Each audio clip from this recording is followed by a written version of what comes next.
نبی کریم صلی الله علیه وسلم با کلا کلا په مانځ کې جړل، خدا جړا با کله د الله جل جلاله نه د یری وا، کله به د اشتیاق محبت او اجلال وا. په یو موقع باندې حضرت بلال رضی الله تعالی عنه راغه او رسول الله صلی الله علیه وسلم ته د مانځ اطلاع ورکوله. کله چې حضرت بلال رضی الله تعالی عنه نبی کریم علیه السلام په جړا باندې ولید، نو پوښتنه ترنه وکړه، یا رسول الله لم تبکی وقد غفر الله لك ما تقدم وما تأخر. اے د الله جل جلاله رسولا، تاسو ولې جاړئ حالانکه الله جل جلاله خو تاسو مخکینی او رستونی ټول لغزشونه معاف کړی دي.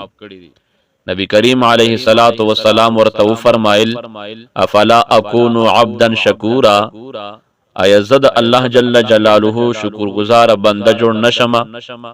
بیا نبی کریم علیه الصلاۃ والسلام مبارک فرمایل، وما باندې نن شپه دا آیت نازل شوه، پس ته هغه چا د پاره هلاکت ته چې هغه دا ولولي او په دې کې تفکر ونکي. هغه آیت دا ده، الله جل جلاله فرمای، ان فی خلق السماوات والارض واختلاف الليل والنهار لآیات لأولی الالباب. بشکا د اسمانونو او زمکی په پیدا کولو او د شپې او ورځې پتلو راتلو کې خامخا نښې د قدرت او دلایل د توحید دي د خاوندانو د عقل دفاره.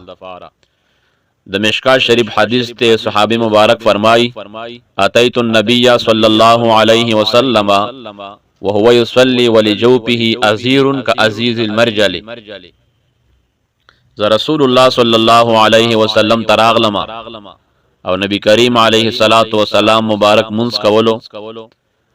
د نبی کریم علیه السلام مبارک د سینې مبارک نه د جړه داس आवाज راوته لکه د دیګی نه چې د جوشیدو आवाज راوځي. امام ابو داود رحمت الله علیه هغه روایت دا ذکر کړی دی چې صحابي مبارک فرمایل چې رأیت رسول الله صلی الله علیه وسلم، ما نبی کریم علیه الصلاۃ والسلام مبارک ولید یصلی، چې نبی کریم علیه السلام مبارک منس کولو، وفي صدره عزیز كعزیز الرحا من البكاء صلی الله علیه وسلم، چې نبی کریم علیه السلام منس کولو د جړه په وجه د دوی په سینه کې د جرند د आवाज په شان आवाज راوته. یعنی سرور کائنات محمد مصطفی صلی الله علیه وسلم بچ کلا الله جل جلاله عبادت تودرید، بالخصوص نبی کریم علیه السلام مانزه تودرید. د سرور کائنات د محمد مصطفی صلی الله علیه وسلم مبارک د سنین بداس आवाज راوته لکه وبچ جوشیږي او داس आवाज به د نبی کریم علیه السلام د پاک سینې مبارک نه راوته. د سرور کائنات د محمد مصطفی صلی الله علیه وسلم مبارک خشوع، داغه مبارک عاجزی او داغه مبارک حضور قلبی محدثین و حضرات په خپل کتابونو کې را نقل کړی دي چې نبی کریم علیه الصلاۃ والسلام مبارک د الله جل جلاله عبادت بکولو د سرور کائنات د محمد مصطفی صلی الله علیه وسلم مبارک د سترګو مبارکو نه به اوخ کې روانې وي. د نبی کریم علیه الصلاۃ والسلام مبارک د سنین بداس आवाजونه راوتل، ځکه د سرور کائنات د محمد مصطفی علیه السلام د عبادت او معرفت او بندگی دا په حقیقت باندې بناوه، او د سرور کائنات د محمد مصطفی صلی الله علیه وسلم هغه نصیحت هم صحابه کرام تداو چې کلم تاسو مانځه ته ودرېږئ ډېر په عاجزۍ سره ودرېږئ او حضور قلبي سره ودرېږئ. د نبی کریم علیه الصلاۃ والسلام مبارک کو صحابه دي او بیا د نبی کریم علیه السلام مبارک خر مبارک هم ده حضرت ابوبکر صدیق رضی الله تعالی عنه. دی مبارک بچ کله مونږ کولو په داسې اطمینان او خشوع سره به ولاړو چې هیڅ حرکت به نه کول، داسې معلومېده لکه میخ چې په ځمکه باندې ټک وهلی شوی وي. د مبارک بچ کله مونږ کولو مانځه باندې به ودرېده، نو د یری د وجه نه به او د جړا د وجه نه به مبارک مخکې قرأت نشو کولی.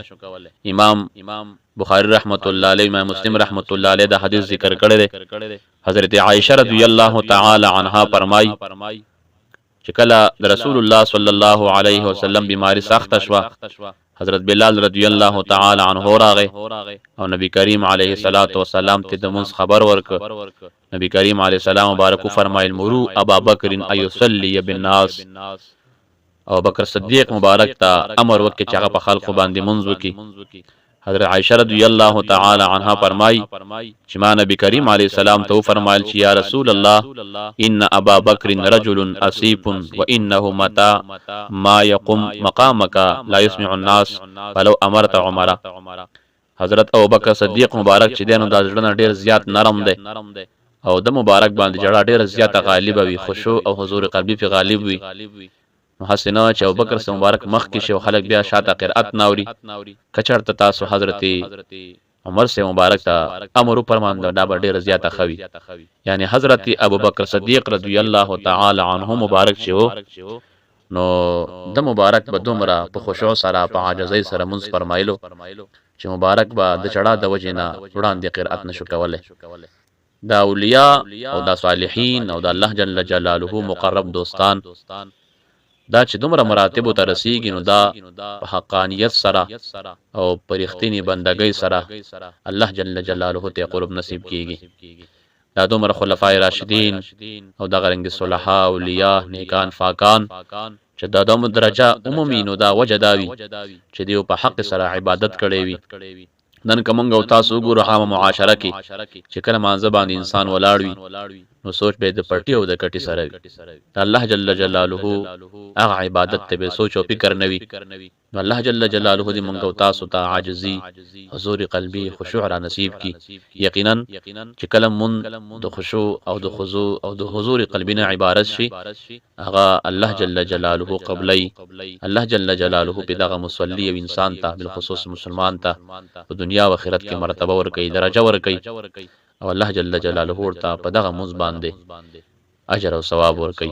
کله چې منځ په اطمینان سره نوي، په عاجزۍ سره نوي، خشوع سره نوي، حضور قلبي پکې نوي، نو بیا رسول الله صلی الله علیه وسلم مبارک فرمان دی چې دغه منځ په یو توره کپړه کې راوغختلی شي، راټول کړی شي او د مصلی په دې مخ باندې ورګزار کړی شي. او بیا نبی کریم علیه السلام داسې الفاظ فرمایل چې دا وایي چې ضیعک الله کما ضیعتنی، الله جل جلاله دې داسې ذلیل کا لکه څرنګه چې زه په صحیح طریقې باندې ادا نه کړم.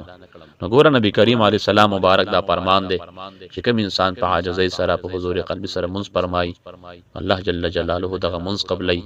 دا نصیحت نبی کریم علیه السلام مبارک د خپل امت ته پرې خودلې دي. کنن مسلمانان د نبی کریم علیه السلام معمولات باندې او دغه مبارک په اقوال او افعال باندې عمل اختیار کی، یقینا دا ډیره د فخر او د ویاړ خبره وي، دا به د خوشحالي او د فرح او د سرور خبره وي. الله جل جلاله په دې سره قرب ورکړي. الله جل جلاله دې نیکانو د صلحاء او اولیاء الله په ډله کې پاتې. ربي کریم دې مونږ او تاسو ته د سرور کائنات د محمد مصطفی صلی الله علیه وسلم اقوال او افعال باندې د عمل توفیق را نصیب کی.